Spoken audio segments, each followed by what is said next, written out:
1. In order to make personnel administration effective, transparent and accountable, a sound and successful public policy administration is needed for the smooth functioning of the organization. 2. Organizational planning and development, recruitment and selection of the employees are the immediate functions of the public personnel administration. 3. The weakest point in the reform cycle is not diagnosis or formulation but implementation. 4. Human societies may fall into three broad categories: primitive, developing, and developed. 5. The two types of recruitment methods are I. Selection from within and E. Selection from outside the service. 6. The categories into which services in India are classified are I. All India, E. Central and E. State. 7. The advisory functions of Public Service Commission are I. Relating to the methods of recruitment. Principles to be followed in making appointments to civil services and posts, and making promotions and transfers from one service to another. E. All disciplinary matters affecting government employees. 8. Training is practical education in any profession, art or handicraft to improve or increase an employee's skill, and to develop his attitudes and schemes of values in a desired direction. 9. During the British period in India, there was the system of attaching the officers to a British university, usually Oxford or Cambridge, for a period of 2 years in the case of those selected in India, later reduced to a year in 1937, and a year in the case of those selected in the United Kingdom. During this period the probationers were given sound grounding in Indian law, Indian history and an Indian language. At the end of the period of probation, they were required to take an examination in the above subjects and also in writing. 1. कार्मिक प्रशासन को प्रभावी, पारदर्शी और जवाबदेह बनाने के लिए, सुचारू रूप से चलने के लिए एक सुदृढ़ और सफल लोक नीति प्रशासन की आवश्यकता है। संगठन की कार्यप्रणाली। 2. संगठनात्मक योजना और विकास। कर्मचारियों की भर्ती और चयन लोक कार्मिक प्रशासन के तत्काल कार्य हैं। 3. सुधार चक्र में सबसे कमजोर बिंदु निदान या सूत्रीकरण नहीं है बल्कि कार्यान्वयन। 4. मानव समाज 3 व्यापक श्रेणियों आदिम, विकासशील में गिर सकता है और विकसित। 5. भर्ती के 2 प्रकार के तरीके हैं, I. भीतर से चयन और E. सेवा के बाहर से चयन। 6. भारत में सेवाओं को जिन श्रेणियों में वर्गीकृत किया गया है वे हैं I. अखिल भारतीय, E. केंद्रीय और EE. राज्य। 7. लोक सेवा आयोग के सलाहकार कार्य हैं I. भर्ती के तरीकों से संबंधित, सिविल सेवाओं और पदों पर नियुक्ति करने में अपनाए जाने वाले सिद्धांत, और एक सेवा से दूसरी सेवा में पदोन्नति और स्थानांतरण करना।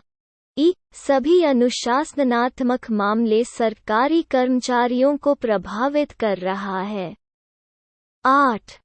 प्रशिक्षण किसी भी पेशे, कला या हस्तशिल्प में सुधार या सुधार करने के लिए व्यवहारिक शिक्षा है। एक कर्मचारी के कौशल में वृद्धि और उसके दृष्टिकोण और मूल्यों की योजनाओं को विकसित करने के लिए एक वांछित दिशा में।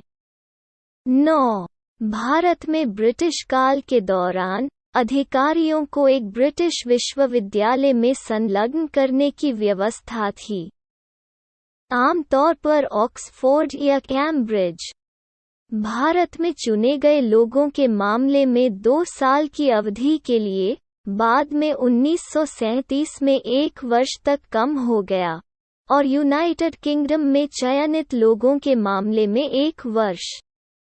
इस अवधि के दौरान परिवीक्षाधीनों को भारतीय कानून, भारतीय इतिहास और एक भारतीय भाषा में ठोस आधार दिया गया।